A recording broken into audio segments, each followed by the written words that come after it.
So when I looked at putting this presentation together,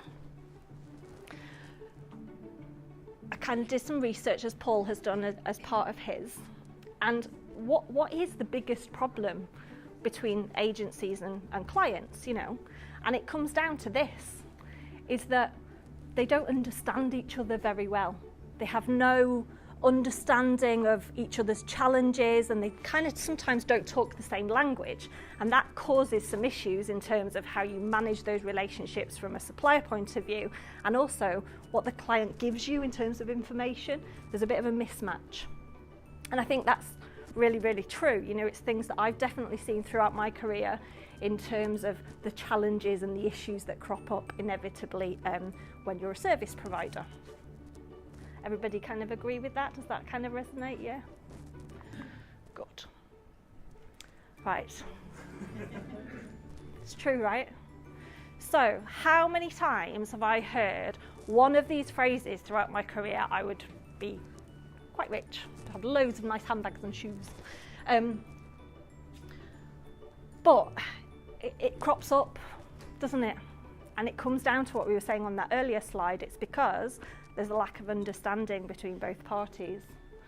So, you know, people will say, oh, I've got loads of other clients to look after, and this blinking client wants everything for nothing. They want it yesterday instead of when the deadline is, 3 weeks' time. Change the brief at the last minute. So you think you're there, and then something changes, doesn't it, Andrew? Yes, Andrew's nodding.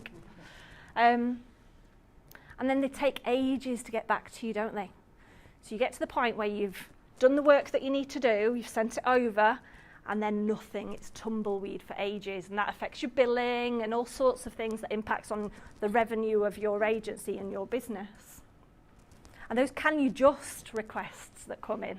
Can you just do this? And then the developer or the graphic designer who's dealing with the client will say, yeah, no problem, Mr. Client, we'll just do that for you. And then 3-4 days later, you realise, oh my goodness, they haven't charged for it. So all of those things crop up all of the time. And like Paul said earlier, none of this stuff is revolutionary stuff. It's all stuff you're going to know, but having it front of mind and the front of mind of your teams who are dealing with clients on a regular basis is so, so important. This is an interesting slide for me because I've done some work with agencies to kind of establish a client servicing team within that agency. And when we're going through that recruitment process and we're kind of establishing what kind of resource do we need and who is that perfect kind of person, we're discussing what does that account manager actually do? What's their role within the agency? And even when I talk to account managers and they'll say, yeah, I make sure that the client gets everything that they want. And I make sure that the client's really, really happy. And absolutely, that's part of it. But they're also responsible for kind of managing the teams internally sometimes and making sure that those deadlines are met. And it's a really, really hard job, account management, because you're the face of the client internally, so you're constantly pushing teams internally to do the things that the clients want. And you're the face of the agency externally, so you have to kind of back up all of the things that you've done. You have to kind of manage issues with delivery and those kind of things. So you're trying to be everything to everybody. But that last bullet point there about generating revenue is the last thing that account managers will usually say is their responsibility. And that's a really concerning thing for me, particularly as a client services director. They need to be generating revenue. They need to understand the commerciality of the relationship, which this talk is all about. So, this slide, I think it probably does the rounds quite a lot, doesn't it, in terms of this quote from Marshall Goldsmith. But it's about making the time. You have to do something differently if you want a different result. So if you want a different result from your clients, you want to grow the accounts that you're already looking after, you have to do something differently. So you have to make some time in your diary to look at those relationships. You have to develop your people skills, because diplomacy is absolutely key in making sure that you can manage those relationships on an ongoing basis.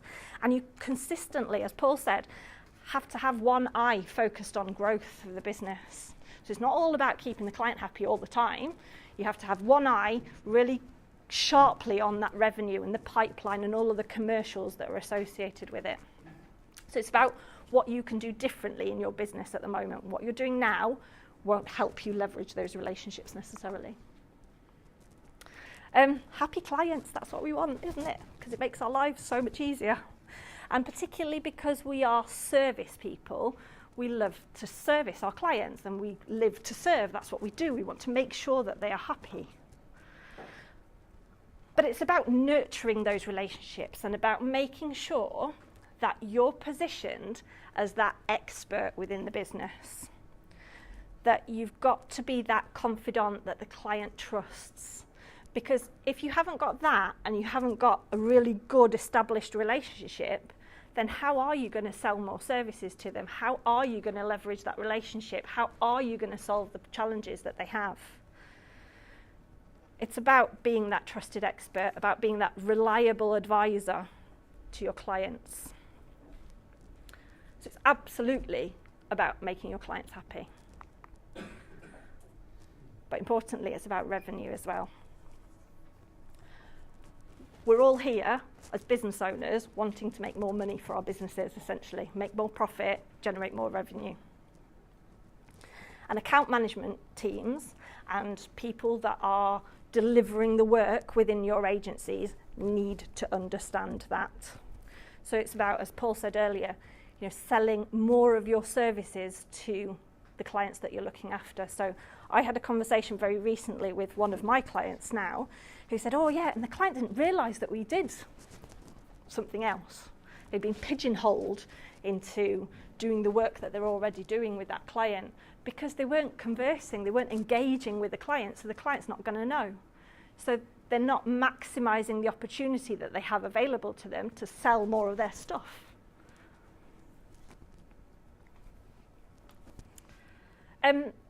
Do any of you categorise your clients in any way as well, in terms of clients that are, I can see some nods going and some smiles thinking, oh, we should be. But quite often, some of the conversations that I have with my agency clients are around clients that we work with that there is no opportunity there. We know that there's, they like what we do with this particular thing, but there's not really much opportunity. And then there might be other clients that you work with that are low in terms of revenue currently for your agency, for your business, but you know that there's loads of opportunity there. So does anybody go through that process? Yeah, good. Because that's really important to understand what that opportunity is as well. Because usually agencies will have a mix of those kind of clients available to them. Good old Steve Jobs. But it's very, very true, this quote, and it's one that I really, really like. Because if you spend time developing those relationships and nurturing those relationships so that you get to a point where you are that trusted expert, that confidant, the person that they ring when they're in trouble or they're stuck with something,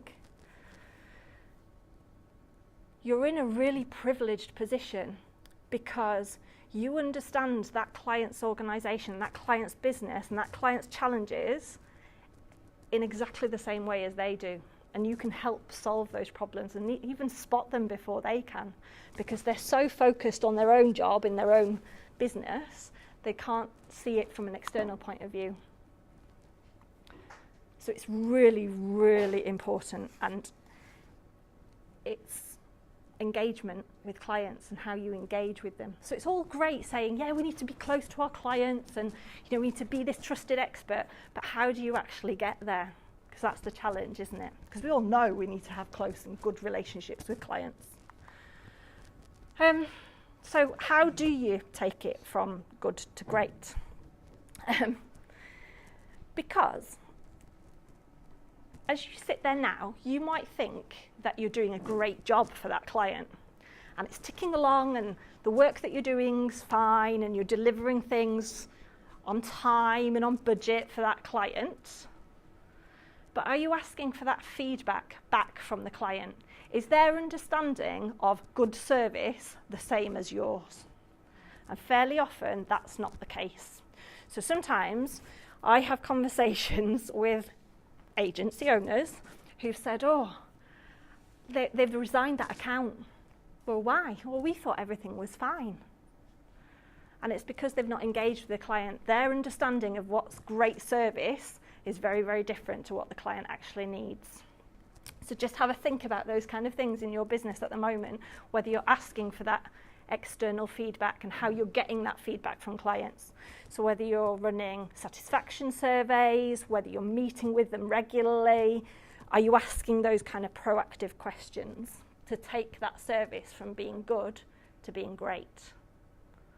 Because even if the service is okay, clients might still leave an agency because it's all about the experience that they have working with you. Yeah? Can I ask you, the methods that you mentioned there, what do you see being most successful in terms of participation? In terms of client feedback? Yeah. So the content we've tried every guess and I'm just shopping results. So yeah. Is it more informal than that? So I think you need a spread of different ways of asking for that feedback. So, there's surveys that you can send out once a quarter, once a year, however you do that via different kind of survey functions like SurveyMonkey. But if you're seeing that client regularly, you can always ask. And particularly where there are multi-strand relationships in an agency, particularly for you guys, where you'll have an account manager perhaps dealing on a daily basis, you might want for you to be calling the client on a regular basis as well, just to get that feedback as well, and making sure that that relationship is knitted through both organisations. So it's multiple ways, calling them, speaking to them, surveys at the end of a particular project, at the end of a ticket request, those kind of things, to make sure that they've got what they need. Does that answer your question? It does. Yeah. So, yes, it's about engagement, isn't it? And we can all say, yeah, we need to engage with our clients, and that's great. But what I see, and in some of the agencies that I worked at when I was employed, was that people weren't making reasons to go and see their clients. They weren't making a reason to call that client up. So, for example, I had an account manager that said to me, I can ring this client every month and just check if they've got any other work in the pipeline for us. And that's great in the first month, maybe in the second month, even in the third month of checking in, that's okay. But then in month 4, it kind of becomes a bit dull, doesn't it, that you've got to ring and say, have you got any work for us? No, I haven't. What else can you do? What reasons can you make to go and see that client, to go and speak to that client? So for me, there are things like service level agreements that you can set up with your clients and that you can measure your own performance. So then you're kind of singing your own praises in front of the client. And again, you've got a reason to go and see them, whether that's monthly, quarterly, every 6 months, depending on the clients that you work with. How do you communicate and how do you engage with the client on an ongoing basis? So, marketing agencies are generally rubbish at marketing themselves. So how many of you send a regular piece of email communication out to your clients about what's going on in their industry? So it's not all about you, it's about the stuff that's happening in their business. So it's about adding the value where you can, keeping them engaged, keeping them in that loop. And it's about getting to know them. So sometimes people will say to me, yes, we know who our clients are, because we've got this CRM, we've got all of their details in the CRM. But that's not really getting to know the client, is it? I had an account manager work for me, and she's like, oh, I hate that client. Each time they call, I get really nervous and really anxious because they're going to ask me something that the team haven't delivered yet, and I don't know where it's up to. And it was about what things that she could put in place to just have a quick conversation with that client to build the relationship. So it was asking, how was your weekend, for example? Having a bit of a chit chat. Some clients don't like that, other clients do. You've got to adapt the way that you work and the way that you communicate to match that client's needs. But it's about keeping them engaged and having ways in which you can do that, and about educating the client as well. So again, how can you do that, and what tools have you got within your business that allows you to educate the client, whether that's face-to-face, quarterly calls, update on what's going on in your agency, update on what's going on in the industry in general. All of those things help you educate and engage the client and help you position yourself as that trusted expert. Does that make sense? Yeah? Cool. But all this is great, but you've got to do it now. It's not something that you sit there and think, oh, actually, when we have that quiet month, or in 3 months' time when we've got that person in to do X, Y, and Z, we'll be able to do it much better. It's absolutely fundamental to you being able to grow your business that you focus on client delivery and client engagement. And it comes down to your discipline and your consistency on doing that. There is no magic wand, there's no magic fairy dust that will make everything better. It comes down to you prioritizing, looking after your clients and engaging with them and doing that in the right way. So I'm sorry, there is no kind of easy answer to it, I'm afraid. So I've been a client as well as kind of on the agency side. And that was a real eye-opener for me, because I was working with a number of agencies that we'll all probably know in here, and having that client-side experience gave me a really good understanding of what made a good agency from a client point of view. Because clients get incredibly frustrated with us as service providers. And there's a number of reasons why that happens. And you'll see some of these slides and go, oh yeah, I get that. So we'll go through these, and hopefully I'll see you all kind of going, oh yeah, I know that. The first one is attention to detail, right?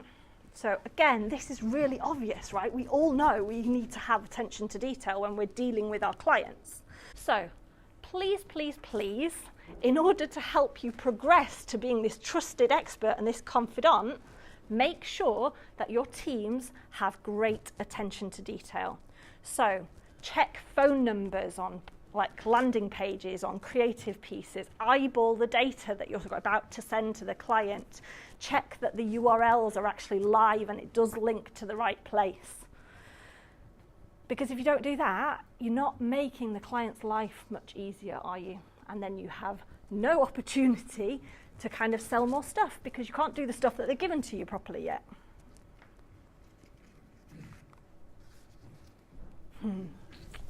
This is a good one, isn't it? Overpromising and underdelivering. Yes, Mr. Client, I'll get it to you for close of play Wednesday. Close of play Wednesday comes and it's not arrived on the client's desk. Never, ever, ever do that. But if the client and you agree that it will be done by close of play Wednesday, if you send it by close of play Wednesday, that's good, right? Because you've done what you've said you're going to do. But you've missed the opportunity to make yourself look even better with a client and buy yourself some brownie points. Simple things like that really, really help position you in the right way so that you can leverage those relationships and be that person that they come to and they trust and they respect. Stuff takes longer than you think it's going to take as well, doesn't it? So how often have we said, oh, yeah, no problem, we'll get that done. But you send it to the development team and they go, oh, it's going to take a bit longer than that. I've just looked at the code and it's not quite what we were expecting and it's all a mess because we've had it from another agency. Happens all the time, doesn't it? All the time. But where people fail from a client delivery point of view and from a client engagement point of view is not keeping the client up to speed with those things. because we're all dead busy and we're on to the next thing and we're juggling multiple things and we just forget. Or you try them and ring them once and then they don't answer and then you forget to ring them back and it all kind of goes to shit from there. But if you fail on those kind of things, the client can be in a really awkward position internally because they've got their boss in their ear. When's that going to come? When's that going to come? And again, you're kind of losing those opportunities to make yourself look really, really great in front of the client and being in a position that people trust what you say. Because how on earth are you going to leverage the relationship if you can't deliver this kind of stuff? You can't. You've got to communicate with them. So it's not a very good image, but you get the point. Oh, it's just a white lie. We've had the stuff from the development team. We'll just tell the client that, they're still working on it. All of that really hard work that you've done over the years and the months that you've worked with that client can be absolutely destroyed with one lie, because you'll get found out. And I've seen it happen. And I've had people that have worked for me in the past that will be ditching calls from clients because they could see the phone number appear on the phone turret and be like, oh no, I don't want to talk to them. No, I haven't had it yet from creative. But they have. It's just shit when they've had it back. Don't lie.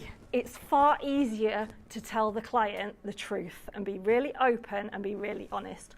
Obviously, there's a diplomacy that comes into that, and that's the skill set of being a really great client servicing person, that you can manage telling the client stuff that they don't really want to hear, but you're better off doing that than getting yourself into a hole and then forgetting what you've lied about, and it's just horrible for a CSD or for an MD to come in and try and sort all that mess out.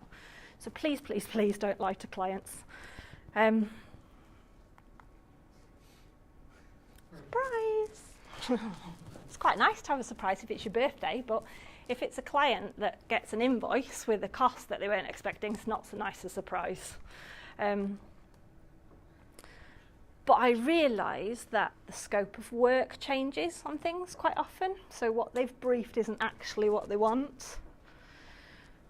Deadlines change, so something happens and you've got to do some more work or change the schedule quite frequently for that to happen. Never ever be on the back foot with a client. So if you're really proactive in terms of the way that you communicate with that client, the way that you kind of tell them about things and keeping them abreast of the things that are going on within your agency, again, it puts you in a really, really solid, good position with that client to be able to do that.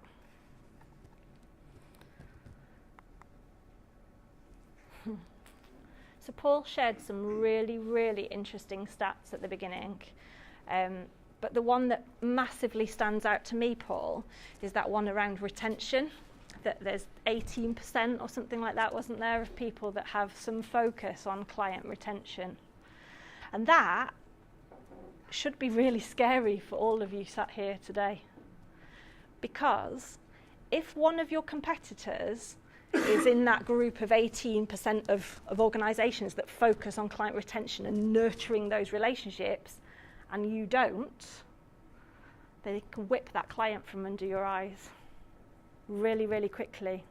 And you'll be the one that's taking that phone call to say, actually, we're giving you 30 days notice or 3 months notice or whatever that period is that you have a notice period. And you can't do anything at that point. It's too late. So you absolutely have to make time in your diary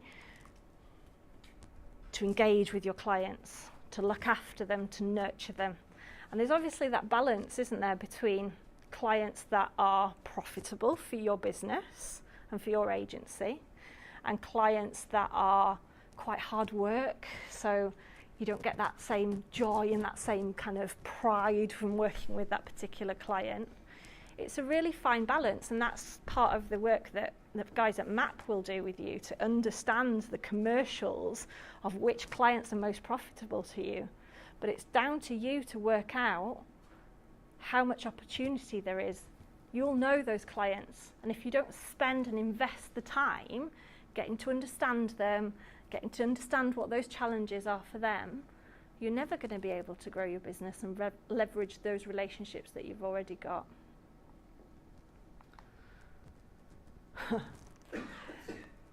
So, whether you're an account manager or whether you're an owner of a business that kind of does the selling, people go, oh my God, I've got to sell to them. But it's not as scary as people make out it is, because you're just having a conversation and you're just trying to help your clients be the best that they can be. And the clients that are the best, in my experience, are those clients that understand that you as an agency partner can help them look good in front of their boss. They're like gold dust. They're brilliant to work with because they totally get it. So, how do you sell to existing clients? It's not something that happens overnight. It's something that you've got to work really hard to establish as an ethos and a culture within your organisation as to how you go about doing that. But you've got to make sure that the people that are working for you in your business, whether they're a client servicing person or a developer or a graphic designer or whatever they are, but they understand the importance of winning new work and what that means for your agency. There's no point to sit there moaning about, well, this blinking client wants that and that client wants this. You're in a job because the client's paying you to do it. And you'll keep that job by getting more work from that client. But it's really important that the wider team understand that vision of what you're trying to achieve and where you're trying to go. And what your story is. So what is it that you're trying to sell as an extra service to those clients? Is it going to be appropriate? What are you planning in terms of your growth? What do you want to try and achieve? It's really important for those people to know. And planning for that growth, again, kind of similarly to what Paul said, being proactive about it, about managing it, rather than praying to God that that client project will come in again, or that usually that client will give us X amount of work per year. You've got to take the bull by the horns and do something about it. It's within your gift and within your control to do it. But also, have a look at your existing client base. Because how many of those clients that you're working with at the moment match what you would deem to be ideal for your organisation? If you've got loads of them, then that's brilliant. But fairly often, agencies or the businesses that I work with will have a number of clients that are not quite right for us, or they're legacy clients from when we started 5, 10, 15 years ago that we're kind of looking after. So just have a bit of a sanity check when you go back to the office tomorrow. Run through your client list and just have a look and think, actually, who is there on that list that we really enjoy working with? They're good to work with, they understand the value in what we do, and there's more opportunity there for us. And equip the team with the tools they need to do the job. So if you're expecting your team to sell additional services and to spot opportunities that there are for you to do more work or resolve a particular problem for a client, give the team the tools to do that. So whether that's case studies, whether it's an understanding of who they need to talk to, an understanding of how they escalate that conversation within your business, because a developer or somebody doing the work might not necessarily always be the right person to handle some of those conversations. But what you can control is how they move that across to you to have that dialogue with the client. And really importantly, review that progress. So again, on a quarterly basis or on a monthly basis, you're looking at progress and what those targets are from an organic growth point of view, what opportunities there are, what quotes you've got in with those clients. Just make sure that there's a process in place to review those regularly with your clients.